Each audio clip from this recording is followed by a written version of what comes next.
People in Dexter are working to rebuild their lives after Thursday night's tornado. A dozen homes were destroyed and more than 100 others damaged. Hannah Saunders spent the day there and filed this report for us.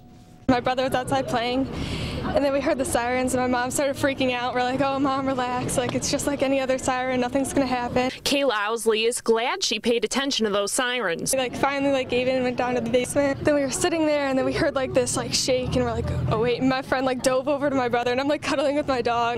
The house is shaking. There's I could hear windows crashing and all this glass everywhere. And a twister packing 135-mile-per-hour winds had ripped through her neighborhood in Dexter Village. We've identified approximately 100 homes that have been touched by the tornado with varying degrees of damage, and approximately 13 homes that have been completely destroyed. The tornado touched down at 5:30 and lasted a half hour. In all this wreckage, though, amazingly, no deaths or serious injuries. We are very thankful that while this occurred, there was no loss of life. And Kayla's family feels equally fortunate, even if they're still catching their breath. It was just terrifying. I didn't think it'd ever happen.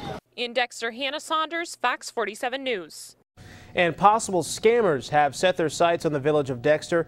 A little later in the show, more on the warning for people in that village.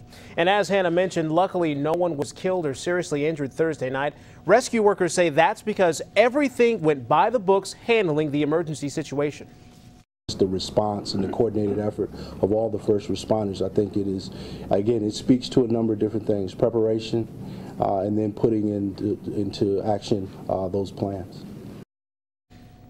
You can help out by providing money. Disaster officials say they need that more than food, clothes, or volunteers. Lots of groups have set up donation funds, including the Washtenaw-Lenawee County chapters of the Red Cross and United Way. The LaFontaine Automotive Group and Chelsea State Bank have also set up Dexter relief funds.